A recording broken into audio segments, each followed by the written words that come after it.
ह्यं सर्वभावानां स्वप्न आहुर्मनीषिणः अन्तस्थानात्तु भावानां संवृतत्वे हेतुना अदीर्घत्वाच्च कालस्यागत्वादेशान्न पश्यति बुद्धश्च वै सर्वस्तस्मिन् देशे न विद्यते अभावश्च रथादीनां श्रूयते न्यायपूर्वकं वैरप्तं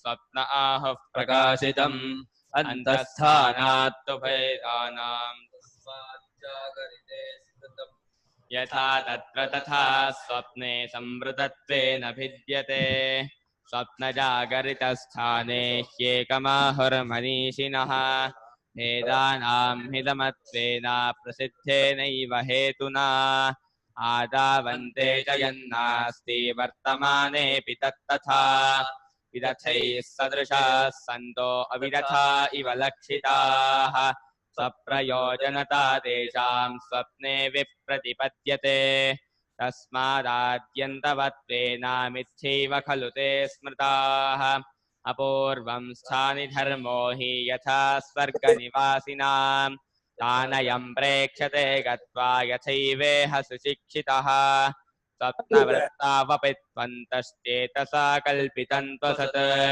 महिश्चेतो गृहीतं सदृष्टं वै तच्छमेतयोः जागद्वृत्तावपित्वन्तश्चेतसा कल्पितं त्वसत् महिश्चेतो गृहीतं सद्युक्तं वै तच्छमेतयोः उभयोरपि वै तथ्यं भेदानां स्थानयोर्यदि क एतान् बुध्यते भेदान् को वै तेषां विकल्पकः कल्पयत्यात्मनात्मानम् आत्मा देव स्वमायया स एव बुध्यते भेदान् इति वेदान्तनिश्चयः विकरोत्यपरान् भावान् अन्तश्चित्ते व्यवस्थितान् नियतांश्च बहिश्चित्त एवं कल्पयते प्रभुः चित्तकाला हि येन्तस्तो द्वयकालाश्च ये बहिः कल्पिता एव ते सर्वे विशेषो नान्यहेतुकः अव्यक्ता एव येन्तस्तो स्फुटा एव च ये बहिः कल्पिता एव ते सर्वे विशेषस्मिन्द्रियान्तरे जीवं कल्पयते पूर्वं ततो भावान् पृथग्विधान् बाह्यानाध्यात्मिकांश्चैव यथावद्यस्तथा स्मृतिः अन्यस्थिता यथा रज्जुरन्धकारे विकल्पिता सर्पधारादिभिर्भावैस्तद्वदात्मा विकल्पितः यस्यायां यथा रज्ज्वां विकल्पो विनिवर्तते रज्जुरेवेति चाद्वैतं तद्वदात्मविनिश्चयः प्राणादिभिरनन्तैश्च भावैरेतैर्विकल्पितः मागीशा तस्य देवस्य ययायं मोहितः स्वयं प्राण इति प्राणविदो भूतानीति च तद्विदः गुणा इति गुणविदस्तत्त्वानीति च तद्विदः पादा इति पादविदो विषया इति तद्विदः लोका इति लोकविदो देवा इति च तद्विदः वेदा इति वेदविदो यज्ञा इति च तद्विदः भोक्ते चित् भोक्तृविदो भोज्यमिति च तद्विदः सूक्ष्म इति सूक्ष्मविदः स्थूल इति च तद्विदः मूर्त इति मूर्तविदो अमूर्त इति च तद्विदः काल इति कालविदो दिश इति च तद्विदः वादा इति वादविदो भुवनानि इति तद्विदः मन इति मनोविदो बुद्धिरिति च तद्विदः चित्तविदो धर्मो च तद्विदः पंचविंशक इत्येते षड्विंश इति चापरे एकत्रिंशक इत्याहुरनन्त इति चापरे लोकान् लोकविदः प्राहुराश्वमा इति तद्विदः स्त्रीपुंनपुंसकलैङ्गाः परापरमथापरे सृष्टिरिति सृष्टिविदो लय इति च तद्विदः स्थितिरिति स्थितिविदः सर्वे चेहतु सर्वदा यं भावं दर्शयेत्यस्यादं भावं स तु पश्यति तञ्चावति स भूत्वासो तद्ग्रहः समुपैति तम् एतैरेषो पृथग्भावैः पृथगेवेति लक्षितः एवं यो वेद तत्त्वेन कल्पयेत् सो विशङ्कितः सप्तमागे यथा दृष्टे गन्धर्वनगरं यथा तथा विश्वमिदं दृष्टं वेदान्तेषु विचक्षणैः अनिरोधो न चोत्पत्तिर्न बद्धो न च साधकः न मुमुक्षुर्न वै मुक्त इत्येषा परमार्थता भावैरसद्भिरे वायुम् अद्वगेन च कल्पितः भावा अप्यद्वगेनैव तस्मादद्वगता शिवा आत्मभावेन नानेदन्न स्वेनापि कथञ्चन न पृथङ् किञ्चिदिति तत्त्वविदो विदुः वीतरागभयक्रोधैर्मुनिभिर्वेदपारगैः निर्विकल्पोऽत्ययन् दृष्टः प्रपञ्चोपशमोऽद्वयः तस्मादेवं विदित्वैनम् अद्वैते योजयेत् स्मृतिम्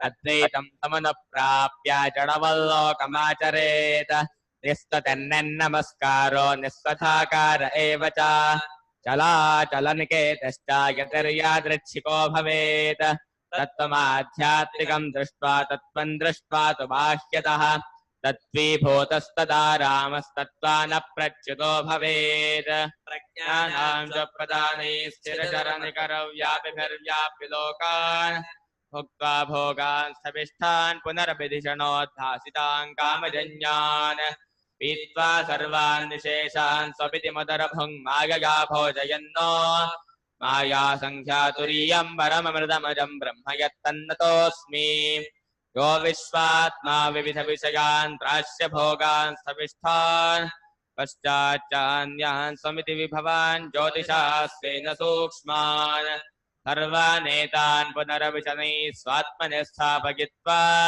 हित्वा सर्वान् विशेषान् विगतगुणगणः पात्वसो न स्तुरीयः नमो ब्रह्मादिभ्यो ब्रह्मविद्यासम्प्रदायकर्तृभ्यो वंशऋषिभ्यो नमो महद्भ्यो नमो गुरुभ्यः सर्वोपप्लवरहितप्रज्ञानघनः प्रत्यगर्थो ब्रह्मैवाहमस्मि श्रुतिस्मृतिपुराणानाम् आलयं करुणालयं नमामि भगवत्पादं शङ्करं लोकशङ्करं शङ्करं शङ्कराचार्यं केशवं बादरागिणं पुनः पुनः श्रीमच्छङ्कर भगवत्पूज्यपाद सद्गुरुभ्यो नमः वन्दे तं दच्चिदानन्दं यतिवर्यं महामतिं वेदवेदान्ततारज्ञं सद्गुरुं प्रणतोऽस्म्यहम् तदा श्रियं सद्गुरुं दच्चिदानन्दं तदाचारं तमाश्रये श्री श्री सच्चिदानन्देन्द्र सरस्वती महासद्गुरुभ्यो नमः अधीहि भगवो ब्रह्म ಅನ್ನಂಗೆ ಹೇಳಿದೆ ಯಾಕೋ ನಿಮ್ ಪುಣ್ಯ ಸರಿ ಇಲ್ಲ ಬರ್ಲಿಲ್ಲ ಅವರು ಎಷ್ಟು ಹೇಳಿದ್ರು ನಿಮ್ಮಲ್ಲಿ ಮುಮುಕ್ಷುತ್ವ ತೀವ್ರತೆ ಸಾಲದು ಅಂತ ಕಮ್ಮಿ ಇದೆ ಅಂತ ಹೇಳ್ಬಿಟ್ಟು ಅವರು ನಿಮ್ಮ ಮುಮುಕ್ಷುತ್ವ ಪರೀಕ್ಷೆ ಮಾಡ್ದ ಇನ್ನೂ ಸಾಲದು ನಿಮ್ಮ ಮುಮುಕ್ಷುತ್ವ ತೀವ್ರತೆ ಅಂತ ಹೇಳ್ಬಿಟ್ಟು ಅವ್ರು ಹೊರಟೋದ್ರು ಅಮ್ಮ ಮಾಡ್ತಾರೆ ಕೈ ಎತ್ಬಿಡಿ ನಾನೇ ಮ್ಯೂಟ್ ಮಾಡ್ತೀನಿ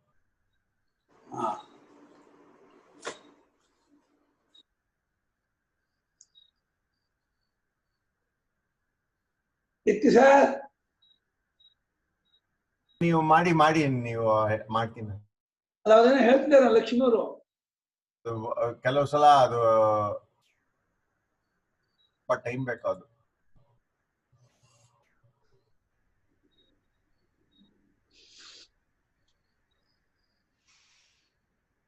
ಆಯ್ತಾ ನೀವು ಮಾಡಿ ಗುರುಗಳೇ ಇಷ್ಟೇನಾ ನಿಮ್ದು ಅತಃ ಏವಂ ವಿದಿತ್ವಾ ಏನಂ ಅದ್ವೈತೆ ಸ್ಮೃತಿಂ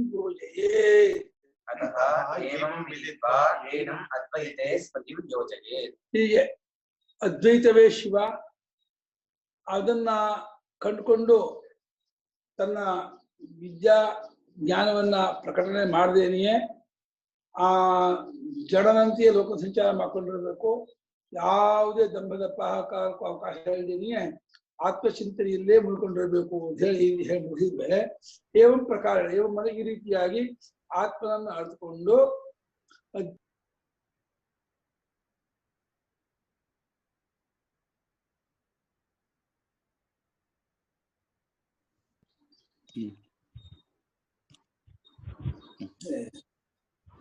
ಹೀಗೆ ಆತ್ಮನ ಅರ್ಥವನಾಗಿ ಅದ್ವೈತದಲ್ಲಿಯೇ ಸ್ಮೃತಿಯನ್ನ ಅಂದ್ರೆ ನೆನಪನ್ನ ಅಂದ್ರೆ ಅನುಸಂಧಾನವನ್ನು ಅದ್ವೈತದಲ್ಲಿಯೇ ಕೂಡಿಸ್ಕೊಂಡಿರ್ಬೇಕು ಸರ್ವದಾ ಅದ್ವೈತ ಚಿಂತನೆಯಲ್ಲೇ ಮುಳುಗಿದವನಾಗಿರಬೇಕು ಅಂದ್ರೆ ಅದ್ವೈತಾವಗಮ ಇವ ಸ್ಮೃತಿ ಕುರಿಯಾದಿತ್ಯರ್ಥ ಅದ್ವೈತಾವಗಮಾಯೈವ ಸ್ಮೃತಿಂ ಕುರ್ಯಾತ್ ಇತ್ಯರ್ಥಃ.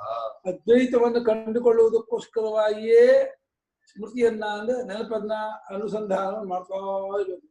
ಯಾವ ರೀತಿ ಕಂಡುಕೊಂಡರೆ ಅದ್ವೈತ ಭಾವ ಅದ್ವೈತ ಸ್ವರೂಪ ನಮಗೆ ಮನದಟ್ಟಾಗುತ್ತದೆಯೋ ಆ ರೀತಿ ಈ ಜೀವನು ತನ್ನ ಉಪಾಧಿ ಸಂಪರ್ಕವನ್ನು ಬಿಟ್ಟು ಶಾಸ್ತ್ರೋಕ್ತ ರೀತಿಯಿಂದ ತನ್ನದಾದ ಪಾರಮಾರ್ಥಿಕ ರೂಪವನ್ನೇ ಅನುಸಂಧಾನ ಮಾಡ್ತಾ ಮಾಡ್ತಾ ಅದ್ವೈತ ಸ್ವರೂಪದಲ್ಲಿಯೇ ನೆಲೆ ನಿಂತವನಾಗಬೇಕು ಅಂತ ಇದೆ.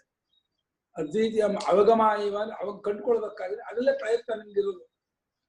ಕಂಡುಕೊಳ್ಳೋ ಪ್ರಯತ್ನ ಅಂದ್ರೆ ಶಬ್ದಕ್ಕೆ ಅರ್ಥ ಆ ಅನಾತ್ಮಾಭಿಮಾನ ಬಿಟ್ಕೊಳ್ಳೋದು, ಉಪಾಧಿ ತಾದಾತ್ಮ್ಯತೆ ಬಿಟ್ಕೊಳ್ಳೋದನ್ನೇ ಕಂಡುಕೊಳ್ಳೋದು ಅಂತ ಇದನ್ನು ಹೇಳ್ತಾ ಇದ್ದಾರೆ. ಯಾಕೆಂದ್ರೆ ಅದು ಅವಗತಿ ಸ್ವರೂಪ ಆದ್ರಿಂದ ಅದು ವಿಷಯ ಆಗಲ್ವಲ್ಲ ಅರಿಯೋಕೆ. ತಚ್ಚ ಅದ್ವೈತಂ ಸಮನುಪ್ರಾಪ್ಯ ಅವಗಮ್ಯ, ಆ ಅದ್ವೈತವನ್ನ ಕಂಡ್ಕೊಂಡು ಗೊತ್ತು ಮಾಡಿಕೊಂಡು ಅರ್ಥ ಮಾಡಿಕೊಂಡು ಹೇಗೆ ಅಹಮಸ್ಮಿ ಪರಂ ಬ್ರಹ್ಮ ಇತಿ ವಿದಿತ್ವಾ ಅಶನಾಯಾತೀತಂ ಸಾಕ್ಷಾತ್ ಅಪರೋಕ್ಷಾತ್ ಅಜಂ ಆತ್ಮಾನಂ ಸರ್ವಲೋಕ ವ್ಯವಹಾರಾತೀತಂ ಜಡವಲ್ಲೋಕಮಾಚರೇ. ಆತ್ಮನಿಂದಲೇ ಆತ್ಮನ ಅರಿಯೋದು. ಅಹಮಸ್ಮಿ ಪರಂ ಬ್ರಹ್ಮ ಅಂತ ಹೇಳಿ ಸಾಕ್ಷಾತ್ ಆದ ಸ್ವರೂಪದಲ್ಲಿ ನೆಲೆ ನಿಂತವನಾಗಿ ಆ ಅನುಭವದಿಂದಲೇ ಆ ಅನುಭವವನ್ನು ಗುರುತಿಸ್ಕೊಳ್ಳೋದು. ಯಾಕೆಂದ್ರೆ ಆ ಅನುಭವಕ್ಕೆ ಇನ್ನೊಂದು ಹೊರಗಡೆ ಬನ್ನಿ ಬಂದ್ರು ಅಣ್ಣವರು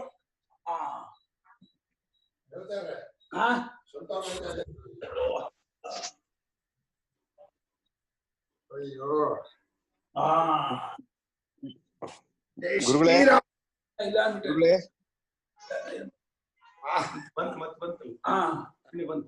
ತಸ್ಮಾದೇವ ಪ್ರಾಪ್ಯ ಅನುಗಮ್ಯ ಸಮನುಪ್ರಾಪ್ಯ ಅವಗಮ್ಯ ಅಹಮಸ್ಮಿ ಪರಂ ಬ್ರಹ್ಮ ಇತಿ ವಿದಿತ್ವಾ ಅಶನಾಯಾದ್ಯತೀತಂ ಸಾಕ್ಷಾತ್ ಅಪರೋಕ್ಷಾತ್ ಅಜಂ ಆತ್ಮಾನಂ ಸರ್ವಲೋಕ ವ್ಯವಹಾರಾತೀತಂ ಜಡವತ್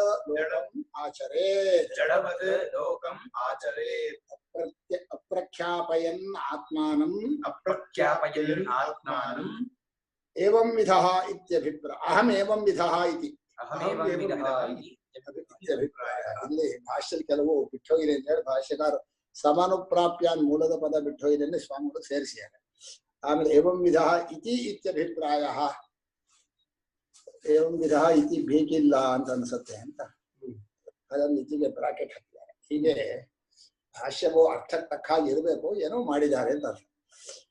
ಹೀಗೆ ಪರಂ ಅದ್ವೈತೇ ಸ್ಮೃತಿಂ ಯೋಜಯೇ ತಂದು ಇಲ್ಲಿ ಸ್ಮೃತಿನ ಶಬ್ದವನ್ನ ಅನುಸಂಧಾನ ಮಾಡಬೇಕು. ಅದ್ವೈತ ಅನ್ನೋದು ನಮ್ಮ ಸ್ವರೂಪಕ್ಕೆ ಹೆಸರೇ ಹೊರತು ಒಂದು ಮತವಲ್ಲ, ಒಂದು ಇದಲ್ಲ, ಸಿದ್ಧಾಂತವಲ್ಲ. ಪರಮಾತ್ಮನಿಗೆ ಅದ್ವೈತ ಅಂತ ಹೆಸರು. ಶಾಂತಂ ಶಿವಂ ಅದ್ವೈತಂ. ಎಂದೂ ಎರಡಾಗದೇ ಇರೋನು, ಎಲ್ಲವನ್ನು ಒಂದು ಮಾಡಿದವನು ಅಲ್ಲ, ಯಾವಾಗಲೂ ಎರಡಾಗದೇ ಇರುವವನು. ದ್ವಿಧೇತಂ ದ್ವೈತಮಿತ್ಯಾಹು ತದ್ಭಾವೋ ದ್ವೈತ ಉಚ್ಯತೆ ತನ್ನಿಷೇಧೇನ ಚಾದ್ವೈತಂ ಅಂತ ಮಾತೆ. ಅಂದ್ರೆ ಎರಡಾಗದೇ ಇರುವುದು ಅಂತ ಯಾಕೆ ಹೇಳಿದ್ರು ಅಂದ್ರೆ, ತಪ್ಪಾಗಿ ತಿಳ್ಕೊಂಡಾಗಲೂ ಎರಡಾಗಿಲ್ಲ, ನೀವು ತಪ್ಪಾಗಿ ಎರಡಾಗಿ ತಿಳ್ಕೊಂಡದ ನೀವೇನು ಒಂದು ಮಾಡಬೇಕಾಗಿಲ್ಲ. ಐಕ್ಯತೆ ಅಂತ ಏನು ಹೊಸದಾಗಿ ಬರೋದಲ್ಲ, ಇರೋ ಅದ್ವೈತವನ್ನೇ ನೀವು ತಿಳ್ಕೊಳ್ಳೋದು. ಆದ್ರಿಂದ ಅದ್ವೈತವು ಪರಮಾತ್ಮನ ಹೆಸರು, ನಮ್ಮ ನಿಜವಾದ ಸ್ವರೂಪಕ್ಕೆ ಹೆಸರು. ಆ ಸ್ವರೂಪವು ಭೂತಕಾಲಾದಿಗಳಿಗೆ ಹೋಗದೇ ಇರೋದ್ರಿಂದ ಸ್ಮೃತಿ ಶಬ್ದಕ್ಕೆ ಅಲ್ಲೇ ಮನಸ್ಸಿನ ಸ್ವರೂಪದಲ್ಲಿ ನಿಂತಿರಬೇಕು ಅಂತ ಅಷ್ಟೇ ಅರ್ಥವೇ ಹೊರತು ಸ್ಮೃತಿ ಅಂದ್ರೆ ಲೋಕದ ಸ್ಮೃತಿ ಅಂತ ಅರ್ಥ ಅಲ್ಲ. ಅದನ್ನ ಬಹಳ ಗುರುಗಳು ಚೆನ್ನಾಗಿ ಹೇಳಿದ್ದಾರೆ. ಈ ಮಾಂಡೂಕ್ಯ ಕಾರಿಕಾವ್ಯವನ್ನ ಗೌಡಪಾದ ಹೃದಯದಲ್ಲಿ ಸ್ಪಷ್ಟವಾಗಿ ತೋರಿಸಿದ್ದಾರೆ. ಸ್ಮೃತಿ ಅಂದ್ರೆ ಏನು ಅಂತ. ಅಂದ್ರೆ ಇಲ್ಲಿ ಇನ್ನೊಂದು ಅರ್ಥ ಮಾಡ್ತಾರೆ. ತಿಳಿದ ಮೇಲೆ ಅಂತ ಒಂದ್ ಅರ್ಥ, ತಿಳ್ಕೊಳ್ಳೋಕೋಸ್ಕರ ಅಂತ ಒಂದ್ ಅರ್ಥ. ಅಲ್ಲೇ ತಿಳ್ಕೊಳ್ಬೇಕು ಅಂತ ಮನಸ್ಸನ್ನ ಎಚ್ಚರವಾಗಿ ಇಟ್ಕೊಳ್ಬೇಕು. ಅಯ್ಯೋ ಇಷ್ಟೊತ್ತು ಸಮಯ ಅನ್ಯಾಯವಾಗಿ ವೇಸ್ಟ್ ಆಯ್ತು, ಬೇರೆ ಕಡೆ ಮನಸ್ಸು ಇಟ್ಬಿಟ್ವಿ ಅಂತ ದುಃಖ ಪಡ್ಬೇಕಂತೆ. ಹಾಗೆ ಅತ್ಯಂತ ಪ್ರೇಮಾಸ್ಪದವಾದ ವಸ್ತುವು ಮರೆಯಾದ್ರೆ ಮನಸ್ಸಲ್ಲಿ ದುಃಖವಾಗತ್ತೋ, ಹಾಗೆ ಈ ನಮ್ಮ ಮನಸ್ಸು ಪರಮಾತ್ಮನ ವಿಚಾರವನ್ನು ಬಿಟ್ಟು ಪ್ರಪಂಚಕ್ಕೆ ಹೋದ್ರೆ ಆಗ ಅವನಿಗೆ ದುಃಖವಾದ್ರೆ ಅವನು ಮುಮುಕ್ಷು ಅಂತ ಅರ್ಥ. ಅದ್ವೈತಾವಗಮಾಯೈವ ಸ್ಮೃತಿ ಕುರ್ಯಾರಿತ್ಯರ್ಥಃ ಅಂತ ಭಾಷೆಗಾರರು. ಅದ್ವೈತವಾದ ಪರಮಾತ್ಮನನ್ನು ತಿಳ್ಕೊಳ್ಳೋಕೋಸ್ಕರವೇ ಎಚ್ಚರವಾಗಿರಬೇಕು. ನೀವು ನಿಮ್ಮ ಕಾಲವನ್ನೆಲ್ಲ ಅದಕ್ಕೋಸ್ಕರ ವಿನಿಯೋಗಿಸ್ಬೇಕು ಅಂತ ನಿಶ್ಚಯ ಮಾಡಿರ್ಬೇಕು. ಇದು ಮನುಷ್ಯನ ಪ್ರಯತ್ನ ಇರೋದು ಮನಸ್ಸನ್ನ ಪರಮಾತ್ಮ ನಿಲ್ಲಿಸೋಕೋಸ್ಕರ, ವಿಚಾರ ಮಾಡೋಕೋಸ್ಕರ. ಗೊತ್ತಾಗೋದು ಅವನ ಅನುಗ್ರಹದಿಂದಲೇ. ಎಷ್ಟೇ ಪ್ರಯತ್ನ ಮಾಡಿದ್ರು ಕೆಲವರಿಗೆ ಆಗತ್ತೆ, ಕೆಲವರಿಗೆ ಆಗಲ್ಲ. ಅವನ ಅನುಗ್ರಹ ಹೇಗೆ? ಅನುಗ್ರಹ ಅನ್ನೋ ಶಬ್ದವನ್ನ ಸಾನ್ನಿಧ್ಯದಲ್ಲಿ ಮನಸ್ಸಿದ್ದಾಗ ತಿಳಿಯಾಗತ್ತೆ. ಆತ್ಮ ಸಮ ನೈರ್ಮಲ್ಯ ಭಾವ ಆಪದ್ಯತೆ ಅಂತ ಬರೀತಾರೆ ಭಾಷೆಗಾರರು. ಅದು ಗೊತ್ತಾಗಬೇಕುದಿಲ್ಲ. ಅಲ್ಲ, ಗೊತ್ತಾಗಬೇಕು ಅನ್ನೋದಕ್ಕೆ ಇವನ ಪ್ರಯತ್ನವಿಲ್ಲದೆ ಗೊತ್ತಾಗೋಲ್ಲ, ಆದ್ರೆ ಅಶುದ್ಧಿ ಆಗದೆ ಗೊತ್ತಾಗೋಲ್ಲ. ಎರಡೂ ಇದೆ. ಗೊತ್ತಾಗೋದು ಅವನ ಏನಿಲ್ಲ, ಅವನು ಎಷ್ಟು ಬಲವಾದ ಮಾಡ್ಕೋತಾನೋ ಅದರಿಂದ ಆಗತ್ತೆ. ಇಲ್ಲಿ ಕೆಲವು ಸಲ ಅವರವರ ಬುದ್ಧಿಯ ಸಂಸ್ಕಾರ, ಅವರ ಪೂರ್ವ ಜನ್ಮದ ಇದು ಸೇರ್ಕೊಳ್ಳುತ್ತೆ. ಕೆಲವು ಸಲ ಈಗಿನ ಪ್ರಯತ್ನವೇ ಆಗತ್ತೆ. ಅದಕ್ಕೇನು ಮಾಡಕ್ಕಲ್ಲ, ಒಂದೇ ನಿಯಮ ಅಲ್ಲ. ಹಿರಣ್ಯ ಗರ್ಭನಿಗೆ ಹುಟ್ಟಿದ ಕೂಡಲೇ ಪರಮಾತ್ಮನ ಸ್ವರೂಪ ನಿಶ್ಚಯವಾಯಿತು. ಉಳಿದವರಿಗೆ ಗುರುಕುಲವಾಸಾದಿಗಳಿಂದ ಆಗತ್ತೆ. ಇನ್ನು ಕೆಲವರಿಗೆ ಮನಸ್ಸು ತಿಳಿಯಾಗಿ ಧ್ಯಾನ ಯೋಗದಿಂದ, ಭಕ್ತಿ ಧ್ಯಾನ ಯೋಗಾದ ಅವೇಹಿ ಅಂತದ, ಶ್ರದ್ಧಾ ಭಕ್ತಿ ಧ್ಯಾನ ಯೋಗಾದ ಅವೇಹಿ ಉಪನಿಷತ್ತು ಹೇಳಿದ ಹಾಗೆ ನಿಜವಾಗಿ ಒಂದೇ ಉಳಿದದ್ದಲ್ಲ, ಅದಕ್ಕೆ ಸೋಪಾನ ಹೇಳ್ತಾರೆ ಅಷ್ಟೇ. ಹೀಗೆ ಅದ್ವೈತವನ್ನೇ ತಿಳ್ಕೊಳ್ಬೇಕು ಅಂದ್ರೆ ಅದ್ವೈತವಾದ ಸ್ವರೂಪವನ್ನೇ ತಿಳ್ಕೊಳ್ಬೇಕು, ಪರಮಾತ್ಮನನ್ನೇ ತಿಳ್ಕೊಳ್ಬೇಕು ಅಂತೇಳಿ ಸ್ಮೃತಿ ಕುರ್ಯಾ, ಮನಸ್ಸನ್ನ ನೆನ್ಪಿಟ್ಕೊಳ್ಬೇಕು. ನಮ್ಮ ಕಾಲ ಅದಕ್ಕೋಸ್ಕರ ವಿನಿಯೋಗಿಸ್ಬೇಕು. ಪ್ರಾಪಂಚಿಕ ವ್ಯವಹಾರ ಅಲ್ಲ. ಇನ್ನು ಉಳಿದದ್ದರಲ್ಲಿ ಎಷ್ಟು ತಿಳ್ಬಹುದು ಅಂದ್ರೆ ಶರೀರ ಯಾತ್ರೆ ಅಂತ ಹೇಳ್ತಾರೆ. ಶರೀರ ಯಾತ್ರೆ ಅಂದ್ರೆ ದೇಹಕ್ಕೆ ಅನ್ನ, ದೇಹದ ಶುದ್ಧಿ ಮಾಡೋದು ಅಷ್ಟೇ, ಸ್ನಾನಾದಿಗಳು. ಇನ್ನು ಉಳಿದ ಸಮಯವೆಲ್ಲ ಇದೆ.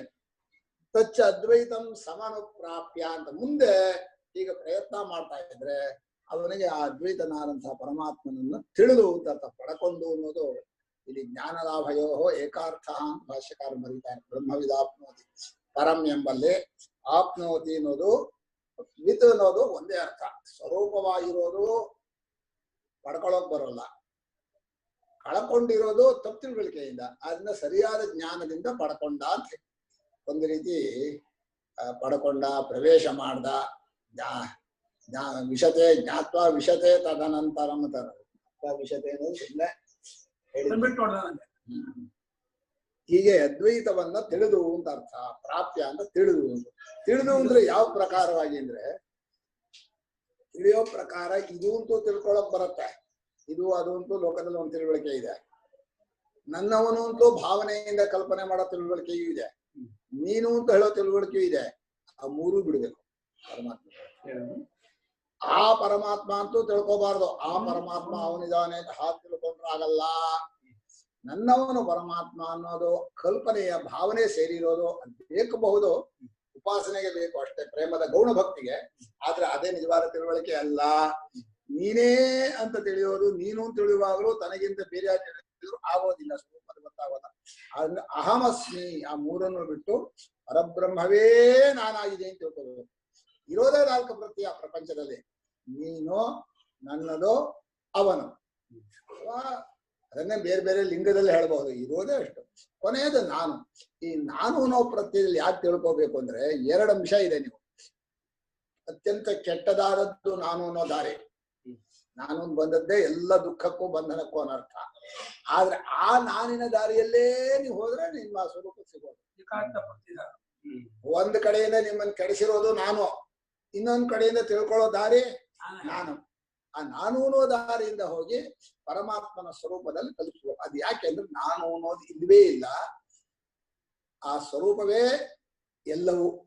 ನೀನೇ ಎಲ್ಲ, ನೀನೇ ಎಲ್ಲ ಅಂತ ಹೇಳಕ್ ಬರೋಲ್ಲ, ನೀನೇ ಅಂತ ಹೇಳಕ್ ಬರೋಲ್ವಲ್ಲ. ಈಗ ನಾನು ಅನ್ನೋದು ದೇಹೇಂದ್ರಿಯಗಳಲ್ಲಿ ಸೇರ್ಕೊಂಡಾಗ ಹುಟ್ಕೊಳ್ಳುವಂತ ಒಂದು ಕಲ್ಪಿತ ರೂಪ. ಅದು ಬಿಟ್ಟ ಮೇಲೆ ಉಳಿದ ಸ್ವರೂಪದಲ್ಲಿ ಈ 4 ಇರೋಲ್ಲ. ನಾನು ಇರೋಲ್ಲ, ನೀನು ಇರೋಲ್ಲ, ಅವನು ಇರೋಲ್ಲ, ನಂದು ಅಂತೂ ಇರೋಲ್ಲ. ಆದ್ರೆ ಯಾವ್ದಾದ್ರು 4ರಲ್ಲಿ ಹತ್ರ ಹೇಳೋದು ಯಾವುದು ಅಂದ್ರೆ ನಾನು ಅನ್ನೋ ಶಬ್ದ. ಇದ್ರಲ್ಲಿ ಬಿಡಿಸೋಕೋಸ್ಕರವಾಗಿ ದೇಹೇಂದ್ರಿಯಾದಿ ಉಳಿದ ಜಾಗದಲ್ಲಿ ನಾನು ಅನ್ನೋದು ಬಿಟ್ಟು ಅವನೇ ನಾನು, ಅಹಮಸ್ಮಿ ಪರಂ ಬ್ರಹ್ಮ, ಅಪರಿಚ್ಛಿನ್ನವಾದ ಪರಬ್ರಹ್ಮವೇ ನಾನು ಆಗಿದ್ದೇನೆ ಅನ್ನೋ ಆತ್ಮ ತದ್ಯದ್ ಆತ್ಮವಿದು ವಿದು ಅನ್ನೋ ಜಾಗದಲ್ಲೂ ಬರೆದಿದ್ದಾರೆ. ಹೀಗೆ ಆತ್ಮನನ್ನ ಪರಂಬ್ರಹ್ಮವನ್ನೇ ತನ್ನ ಸ್ವರೂಪವಾಗಿ ತಿಳಿದು ಅಶನಾಯಾದ್ಯತೀತಂ, ಅಲ್ಲಿ ಪರಂಬ್ರಹ್ಮ ಅನ್ನೋದನ್ನ ವಿಸ್ತಾರವಾಗಿ ಬರೀತಾ ಇದ್ದಾರೆ. ಅಶನಾಯಾದ್ಯತೀತಂ ಅಂತ ಉಪನಿಷತ್ತು ಶೋಕಂ ಮೋಹಂ ಜರ ಅಶನಾತ್ ವಿಭಾಸೆ ಶೋಕಂ ಮೋಹಂ ಜರಾ ಮೃತ್ಯುಂಚ ಆತ್ಮ ಪರಮಾತ್ಮ ಹೇಳಿದ್ದಾರೆ. ಅಲ್ಲಿ ಅಶನಾಯಾದಿಗಳನ್ನ ನೀತಿದೋನು. ಆಮೇಲೆ ಇಲ್ಲಿ ತಿಳ್ಕೊಳ್ಳುವಾಗ ಸಾಧನ ಬೇಕಿಲ್ಲ, ನೇರ ಅನುಭವ ಒಂದೇ ಸಾಕು. ಅದಕ್ಕೆ ಸಾಕ್ಷಾತ್ ಅಪರೋಕ್ಷಾತ್ ಅಂತ ಹೇಳಿದ್ರು. ಇಲ್ಲಿ ಗೌಣವಾದ ಆತ್ಮರಿದ್ದಾರೆ, ಕಲ್ಪಿತ್ಯಾತ್ಮರಿದ್ದಾರೆ. ಅದನ್ನೆಲ್ಲ ಬಿಡೋಕೋಸ್ಕರ ಅಪರೋಕ್ಷ ಅನ್ನೋ ಈ ಅಪರೋಕ್ಷ ಪದ ಬಹಳ ಒಳ್ಳೆ ಪದ. ನಮಗೆ ಲೋಕದ ವ್ಯವಹಾರದಲ್ಲಿ ಕಣ್ಣಿಗೆ ಕಾಣಿಸೋದಲ್ಲ ಪ್ರತ್ಯಕ್ಷ, ಕಣ್ಣಿಗೆ ಕಾಣಿಸದೇ ಇರೋ ದೇವಲೋಕಾದಿಗಳೆಲ್ಲ ಪರೋಕ್ಷ. ಪ್ರತ್ಯಕ್ಷವೂ ಪರೋಕ್ಷವೂ ಎರಡೂ ಅಲ್ಲ, ಅಪರೋಕ್ಷ ಅಂದ್ರೆ ಪ್ರತ್ಯಕ್ಷ ಅನ್ನೋ ಕೆಲವು ಜಾಗದಲ್ಲಿ ಹೇಳ್ತೀವಿ ನಾವು, ಪ್ರತ್ಯಕ್ಷ ಅವಗಮಂ ಅಂತ. ಅಂದ್ರೆ ಅನುಭವ ಅವಗಮ್ಯ ಅನ್ನೋದು ಅರ್ಥ. ಇಂದ್ರಿಯಗಳಿಗೆ ಕಾಣಿಸುತ್ತೆ ಅನ್ನೋ ಸುಳ್ಳು. ಇಂದ್ರಿಯ ಕಾಣಿಸೋದು ನಿಜವಾದ ಬ್ರಹ್ಮ, ಪರಿಚ್ಛಿನ್ನ ವಸ್ತು ಕಾಣಿಸೋದೇ ಇಲ್ಲ. ಇಂದ್ರಿಯ ಕಾಣಿಸೋದಲ್ಲ, ಪರಿಚ್ಛಿನ್ನವೇ. ಬ್ರಹ್ಮ ಶಬ್ದಕ್ಕೆ ಅರ್ಥವೇ ಪರಿಚ್ಛೇದ ರಹಿತ ಅಂತ. ಆದ್ರಿಂದ ಅಹಮಸ್ಮಿ ಪರಂ ಬ್ರಹ್ಮ ಅನ್ನೋಲ್ಲಿ ಸಾಕ್ಷಾತ್ ಅಪರೋಕ್ಷ, ಬೇರೆ ಉಪಕರಣ ಬೇಕಿಲ್ಲ. ನೇರಾಗಿ ಅನುಭವವೇ ಪರೋಕ್ಷವಲ್ಲದ ಅಪರೋಕ್ಷವಾದ ಸ್ವರೂಪವನ್ನ ತಿಳಿಸ್ಕೊಡುತ್ತೆ. ಆ ತಿಳ್ಕೊಂಡು ಶಾಂತನಾಗಿರ್ಬೇಕು ಮುಂದೆ ಅಂತ ಹೇಳ್ತಾರೆ. ಸಾಕ್ಷಾತ್ ಪರೋಕ್ಷಾತ್ ಅಜಂ ಆತ್ಮನ. ಈ ಅಜ ಎಂಬ ಪದದಲ್ಲೇ ಭಾಷ್ಯಕಾರರು ಎಲ್ಲ ಸ್ವಾರಸ್ಯವನ್ನು ಹಾಕಿದ್ದಾರೆ. ಹುಟ್ಟಿಲ್ಲ ಅಂದ್ರೆ ಉಳಿದ ವಿಕಾರವಿಲ್ಲ ಅಂತ ಅರ್ಥ. ಹುಟ್ಟಿಲ್ಲ ಅಂತಂದ್ರೆ ನಿಮ್ಗೆ ಯಾವ ಕರ್ಮಕ್ಕೂ ಅರ್ಥ ಇಲ್ಲ. ಕರ್ಮವು ಇಲ್ಲ ಇದ್ದದ್ದು ನಾಶ ಮಾಡ್ಬೇಕು, ಇಲ್ಲ ಇಲ್ಲದ್ದನ್ನು ಉಂಟು ಮಾಡ್ಬೇಕು, ಇಲ್ಲವರ ದೋಷವನ್ನು ತೊಳಿಬೇಕು. ಹೀಗೆ 4 ವಿಧ ತರ ಉಪಾದ್ಯ, ಆಪ್ಯ, ಸಂಸ್ಕಾರ, ವಿಕಾರ, 4 ಇಲ್ಲ. ಆದ್ರಿಂದ ಅಜಮ್ಮನ ಪದದಲ್ಲೇ ಕರ್ಮದಿಂದ ಸಿಗುವವನಲ್ಲ. ನಿಮ್ಗೆ ಕುತೂಹಲ ಬೇಕಾಗಿಲ್ಲ ಪ್ರಪಂಚದಲ್ಲಿ. ಇದು ಇದ್ದಾಗೆ ಇದೆ. ಏನಂದ್ರೆ ಪ್ರೇಮದಿಂದ ತಾನಾಗಿ ತಿಳಿಯುವುದೇ ಆನಂದವೇ ಹೊರತು ಏನೋ ಹೊಸರಾಗಿ ಪಡ್ಕೊಂಡಂತಹ ಆನಂದ ಇಲ್ಲ. ಹೀಗೆ ಆ ಅಜಂ ಆತ್ಮಾನಂ ಸರ್ವ ಲೋಕ ವ್ಯವಹಾರಾತೀತಂ, ತನ್ನ ಸ್ವರೂಪವಾದ ಆ ಪರಬ್ರಹ್ಮವು ಲೋಕ ವ್ಯವಹಾರವನ್ನು ಮೀರಿದೆ. ಅಂದ್ರೆ ಲೋಕ ವ್ಯವಹಾರದಲ್ಲಿ ಎಲ್ಲೂ ಸಿಗೋದಿಲ್ಲ. ಲೋಕದಲ್ಲಿ ಯಾರ ಹತ್ರ ಹೋದ್ರು, ಯಾವ ವ್ಯವಹಾರದಲ್ಲೂ ನಿಮ್ಗೆ ವಾಣಿಜ್ಯ ವ್ಯವಹಾರ, ಹಣಕಾಸಿನ ವ್ಯವಹಾರ ಏನು ಹೇಳ್ತಿರಲ್ಲ, ಯಾವ ವ್ಯವಹಾರದಲ್ಲೂ ಬ್ರಹ್ಮ ಸಿಗೋದಿಲ್ಲ. ಅಂಗಡಿಗೆ ಹೋಗಿ ಬ್ರಹ್ಮ ಕೊಂಡ್ಕೊಂಡ್ ಬರ್ತೀನಿ ಅಂತ ಆಗಲ್ಲ.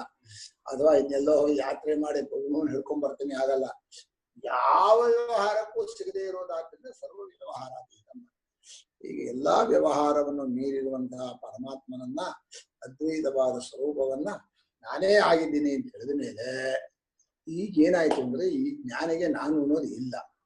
ಈಗ ನಾನು ಜ್ಞಾನಿಯೂ ಅಲ್ಲ, ಅಜ್ಞಾನಿಯೂ ಆಗಿರ್ಲಿಲ್ಲ. ನಾನು ಜಡನೂ ಅಲ್ಲ, ಬುದ್ಧಿವಂತನೂ ಅಲ್ಲ. ಆದರೆ ಅವ್ರು ಹೇಳ್ತಾರೆ, ನೀವು ನಿಮ್ಮನ್ನ ತೋರಿಸ್ಕೊಳಕ್ ಹೋಗ್ಬೇಡಿ. ತೋರಿಸ್ಕೊಳಕ್ ಹೋಗ್ಬೇಕಾದ್ರೆ ನಾನು ಅನ್ನೋದು ಹುಟ್ಟಾಕೋಬೇಕು. ನಾನಿಂಥವನು, ನಾನಂಥವನು ಅಂತ. ಜಡ ಓದೋದ್ರೆ ಜಡನೇ ಅಲ್ಲ ಅವನು, ಅದು ಜಡನಂತೆ. ಈಗ ಪರಬ್ರಹ್ಮವು ಬಚ್ಚಿಟ್ಕೊಂಡಂತೆ ಇದೆ, ಬಚ್ಚಿಟ್ಕೊಂಡಿಲ್ಲ. ಗುಹಾಯಾಮ್ ನಿಹಿತಂ ಅಂತ ಹೇಳ್ತಾರಲ್ಲ, ಅದು ಅನೇಕ ಅನರ್ಥಗಳ ಮಧ್ಯದಲ್ಲಿದೆ. ಕೂಟಸ್ಥಾನವಾಗ ಅಂತ ಬರೀತಾರೆ. ಕೂಟ ಮಾಯ ಅಂತ ಅರ್ಥ, ಅದರೊಳಗೆ ಸೇರ್ಕೊಂಡ್ಬಿಟ್ಟೆ. ಅಲ್ಲಿ ಬಚ್ಚಿಟ್ಕೊಂಡ ಹಾಗೆ ಆತ್ಮ ಇದ್ದಾನೆ. ನೀವು ಹಾಗೆ ಆತ್ಮನ ಹಾಗೆ ನಿಮ್ಮ ತಿಳುವಳಿಕೆ ಆತ್ಮ ಬಚ್ಚಿಟ್ಕೊಂಡಿರ್ರಿ. ಯಾರು ತೋರಿಸ್ಕೋಬೇಡಿ. ಲೋಕಮಾಚರ ಇದ್ರೆ ಲೋಕದಲ್ಲಿ ಓಡಾಡ್ತಾ ಇರೋದು ಅಂತ ಅರ್ಥ. ಲೋಕ ಅಂದ್ರೆ ಈ ಜಗತ್ತಿನ ಪ್ರಪಂಚದಲ್ಲಿ ಒಬ್ಬ ಜ್ಞಾನಿಯೋ ಒಬ್ಬ ಮನುಷ್ಯ ಅಂತ ಇಟ್ಕೊಂಡು ಜಡನಂತೆ ವ್ಯವಹಾರ ಮಾಡಬೇಕು. ತಾನು ಯಾರು ಅಂತ ಏನು ತೋರಿಸ್ಕೊಳಕ್ ಹೋಗಬಾರ್ದು. ತುಂಬಾ ಕಷ್ಟ ತಾನು ಯಾರು ತೋರಿಸ್ಕೊಂಡ್ರೆ. ಪ್ರಪಂಚದ ಎಲ್ಲ ಕಷ್ಟಗಳು ಬರೋದು ನಾನು ಇರ್ತಾನೆ ಅಂತ ತೋರಿಸ್ಕೋಬಾರ್ದು. ಅಂದ್ರೆ ಇದು ಸಾಧಕನಿಗೆ ಆಗತ್ತೆ. ಸಾಧಕನು ಕೂಡ ತನ್ನ ಸಾಧನೆಯ ನಿಯಮವನ್ನ, ಪ್ರಯತ್ನವನ್ನು ತೋರಿಸ್ಕೋಬಾರ್ದು. ತೋರಿಸ್ಕೊಳಕ್ ಹೋದ್ರೆ ಬಾಕಿಯವರು ಪರಿಹಾಸ ಮಾಡ್ತಾರೆ. ಓಹೋ ಮಹಾ ನೀನು ದೊಡ್ಡವನು ಅಂತ ತಮಾಷೆ ಮಾಡ್ತಾರೆ. ಇನ್ನವರು ಗೇಲಿ ಮಾಡ್ತಾರೆ, ಇನ್ನವರು ದಾರಿ ತಪ್ಪಿಸ್ತಾರೆ. ಆದ್ರಿಂದ ತನ್ನ ನಿಯಮವನ್ನು, ತನ್ನ ವ್ರತವನ್ನು ಯಾವುದನ್ನು ಯಾರಿಗೂ ತೋರಿಸ್ಕೋಬಾರ್ದು. ಈ ಜಾಗದಲ್ಲಿ ಏಕಾಂಕಿಯಾಗಿ ಒಂಟಿಯಾಗಿ ಸ್ವರೂಪಕ್ಕೆ ಹೋಗ್ಬೇಕು.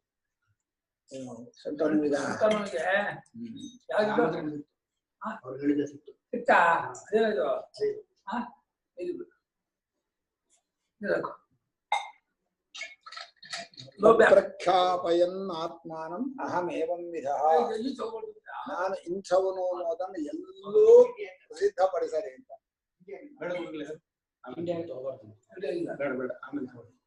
ತಿಂಡಿ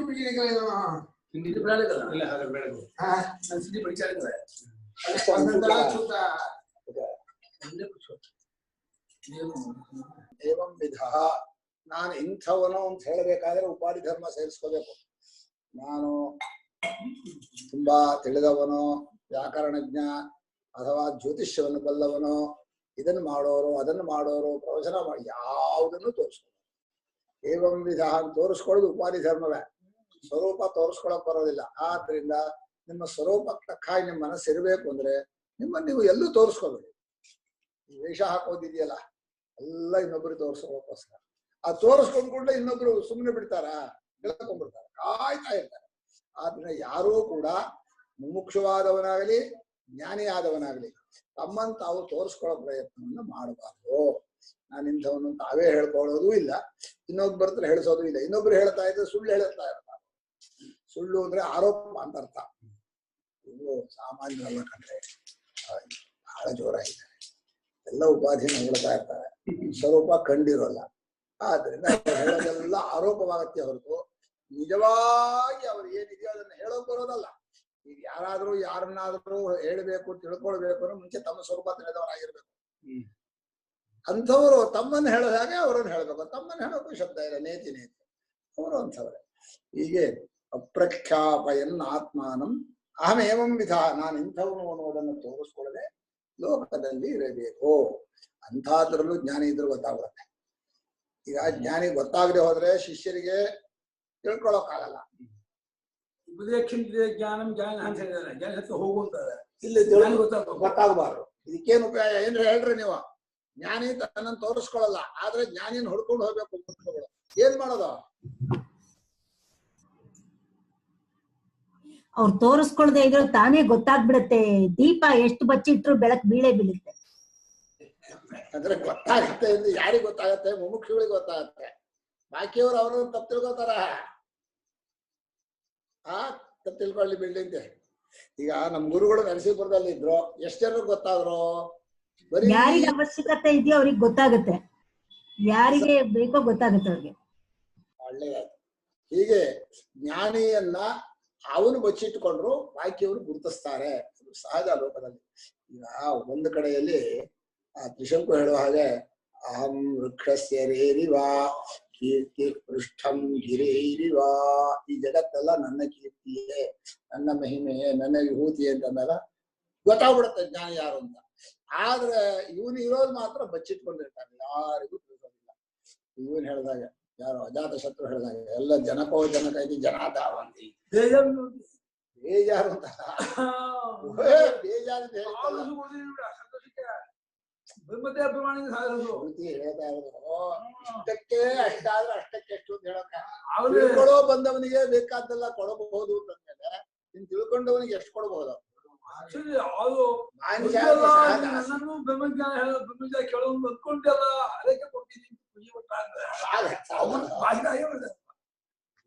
ನನ್ನನ್ನು ಬ್ರಹ್ಮ ಹೇಳೋದು ಕೇಳೋರು ಜನಕೋದಾತ ಜನಕಃ ಭಕ್ತ ಅಂತ ಹೇಳಿ ಜನ ಹೋಗ್ತಾ ಇದ್ರು.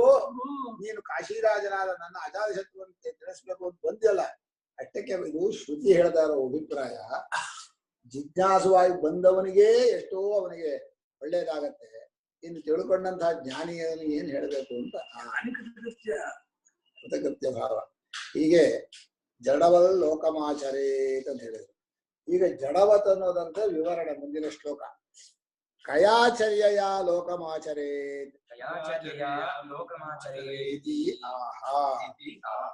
ಯಾವ ನಡವಳಿಕೆಯಿಂದ ಲೋಕದಲ್ಲಿ ಇರಬೇಕು ಅಂತ ಆ ಜ್ಞಾನಿಯಾದವನು ಹೇಗಿರ್ತಾನೆ. ಸ ಬ್ರಾಹ್ಮಣ ಕೇನ ಸ್ಯಾತ್ ಏನ ಸ್ಯಾತ್ ತೇನ ಈದೃಶ ಏವ. ಎಲ್ಲವನ್ನು ಪಾಲ್ಯಂಚ ಪಾಂಡಿತ್ಯಂಚ ನಿರ್ವಿದ್ಯಾಥ ಮುನಿ ಅಮೌನಂಚ ಮೌನಂಚ ನಿರ್ವಿದ್ಯಾಥ ಬ್ರಾಹ್ಮಣ ಸ ಬ್ರಾಹ್ಮಣ ಕೇನ ಸ್ಯಾತ್ ಏನ ಸ್ಯಾತ್ ತೇನ ಈದೃಶ ಏವ. ಹೇಗೆ ಇದ್ರೂ ಅವನ ಸ್ವರೂಪದಲ್ಲಿ ಅವನು ಇದ್ದೇ ಇರ್ತಾನೆ.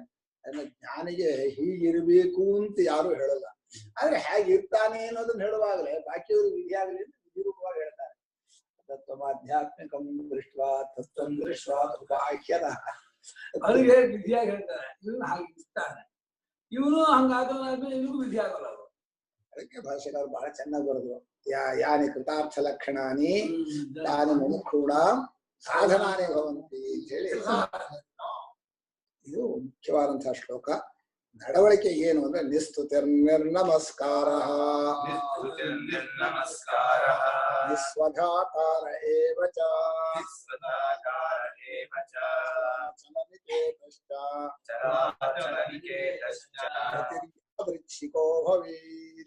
ಯಾದೃಚ್ಛಿಕೋ ಭವೇತ್ ನಿರ್ನಮಸ್ಕಾರಃ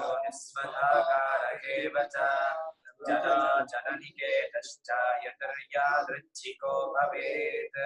ವಿಶ್ರುತಿಃ ನಿರ್ನಮಸ್ಕಾರಃ ನಿಸ್ವಧಾಕಾರಃ ಏವ ಚ ಚಲಾಚಲನಿಕೇತಃ ಚ ಯತಿಃ ಯಾದೃಚ್ಛಿಕಃ ಭವೇತ್. ಇದರಲ್ಲಿ ಮೊದಲನೇ ಇದರಲ್ಲಿ ಸಕಲ ಏಷಣಗಳನ್ನು ಬಿಟ್ಟವನು ಅನ್ನೋ ಅರ್ಥವನ್ನು ಅನುವಾದ ಮಾಡ್ತಾ ಇದ್ದಾರೆ.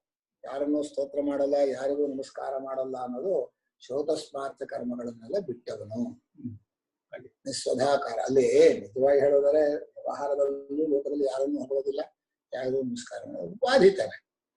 ಜ್ಞಾನಿಯಾದವನು ಯಾರಿಗೂ, ಈಗ ದಕ್ಷ ಯಜ್ಞದಲ್ಲಿ ಬ್ರಹ್ಮಸಭೆಯಲ್ಲಿ ಶಿವ ಕೂತಿದ್ನಲ್ಲ, ಯಾರಿಗೂ ಹೇಳೋದಿಲ್ಲ, ಯಾರಿಗೂ ನಮಸ್ಕಾರ ಮಾಡಲ್ಲ. ಆತ್ಮಾರಾಮ ಅವನ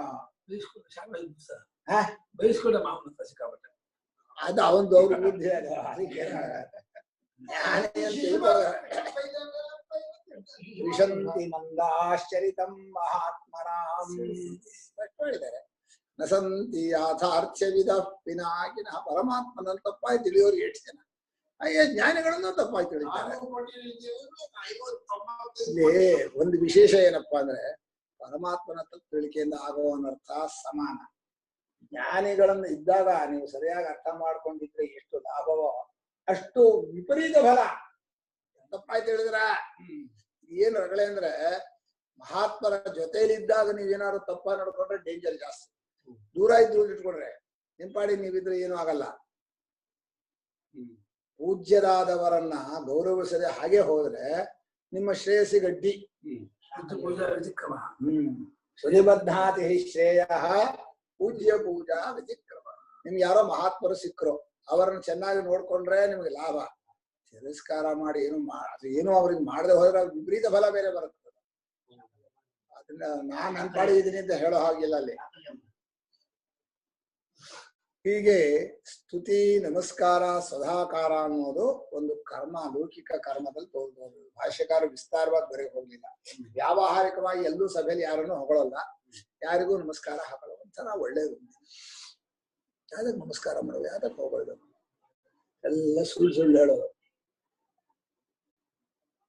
ಒಂದ್ ಕಡೆ ಹೇಳ್ತಾರೆ ಪ್ರಣವೇ ದಂಡವದ್ ಭೂಮೌ ಗೋಖರಂ.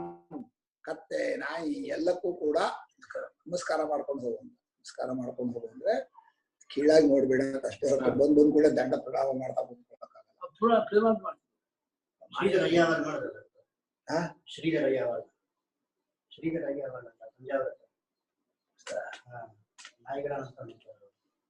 ಎಲ್ಲ ಕಾಶಿಯಲ್ಲಿ ಕಾಲಭೈರವ ಅಂತ ಹೇಳಿ ನಾಯಿಗೂ ನಮಸ್ಕಾರ ಮಾಡಿ ಪೂಜೆ ಮಾಡ್ತಾರೆ. ಅದಿರ್ಬೋದು. ಈಗ ನಮ್ಗೆ ಪಂಡಿತ ಸಮದರ್ಶಿನಃ ಶುನಿಚೈವ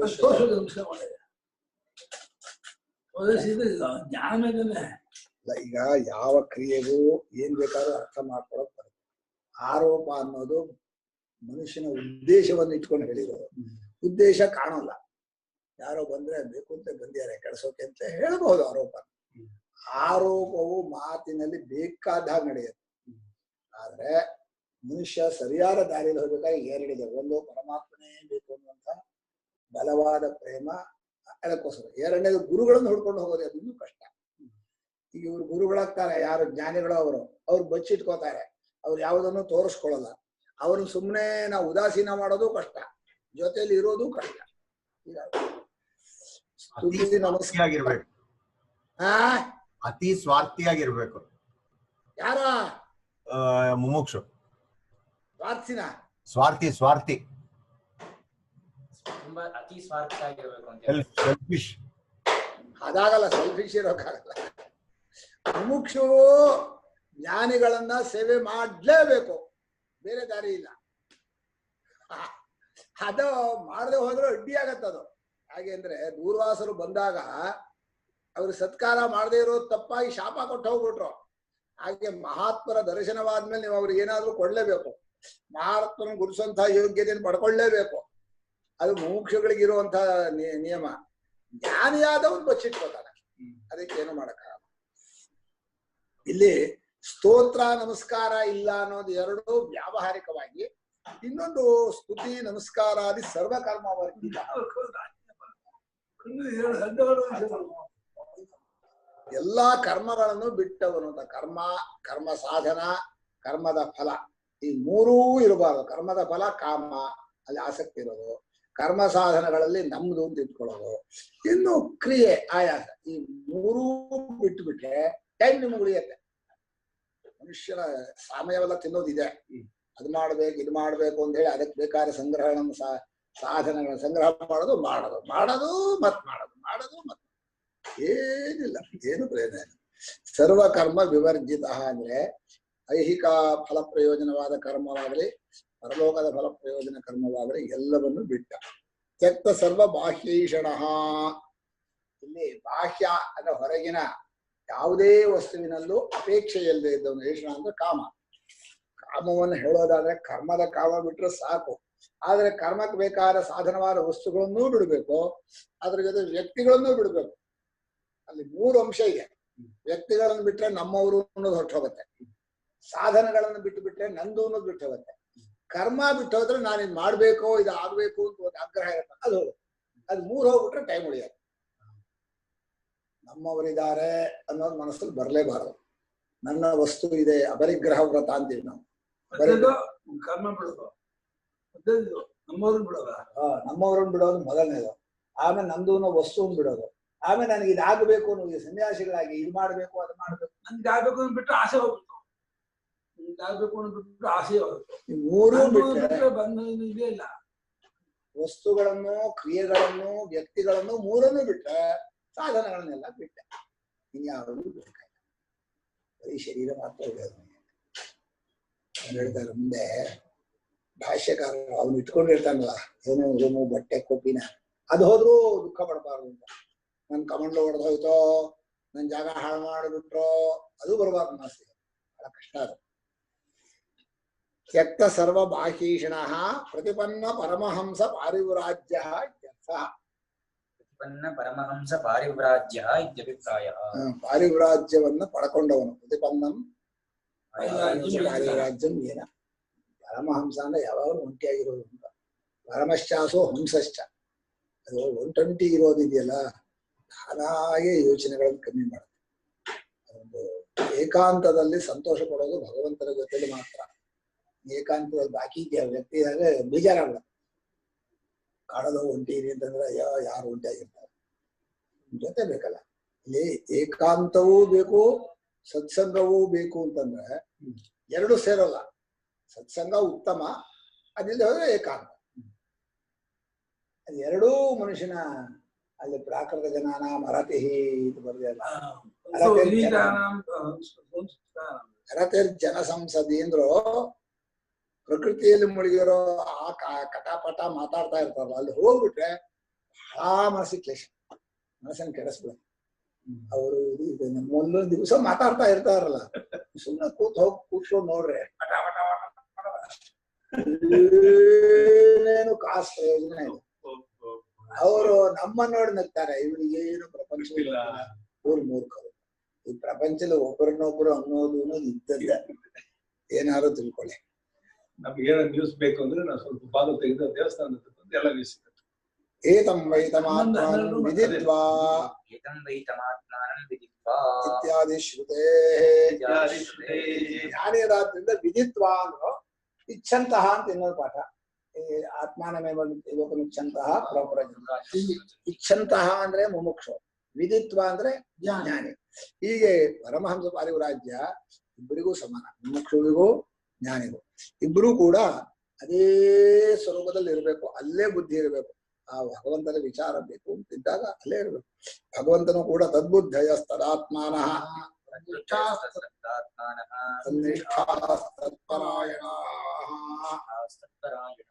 ಬುದ್ಧಿ ಇರೋದೇ ಆ ತತ್ವ ವಿಚಾರದಲ್ಲಿ ಮನಸ್ಸನ್ನು ನಿಲ್ಲಿಸೋಕೆ. ತಸ್ಮಿನ್ ಪರಮಾರ್ಥೆ ಬ್ರಹ್ಮಣಿ ಪರಮಾತ್ಮನಿ ಬುದ್ಧಯ, ಅಲ್ಲೇ ಬುದ್ಧಿಗಳು ಅಂದ್ರೆ ಅಲ್ಲೇ ಯೋಚನೆ, ಅದನ್ನೇ ಮಾಡ್ಬೇಕು. ನನ್ನ ಟೈಮ್ ಹಾಳಾಗಿ ಹೋಗ್ಬಿಡುತ್ತೆ. ನನ್ನ ಗುರು ಹೇಳೋರು ಯಾರಾದ್ರೂ ಬಂದು ಏನೋ ಹಾಳು ಮಾಡ್ಬಿಡ್ತಾರೆ ನನ್ನ ಟೈಮ್. ಅವರಿಗೆ ಶಂಕರ ಭಾಷ್ಯ ಬಿಟ್ಟು ಬೇಡವೇ ಬೇಡ. ನೀವು ಅಲ್ಲ ಅವ್ರ ಮನೇಲಿ ಹೀಗಾಯ್ತೋ ಇವ್ರ ಮನೇಲಿ ಹಾಗಾಯ್ತೋ ಹಾಕ್ಬೇಕೋ.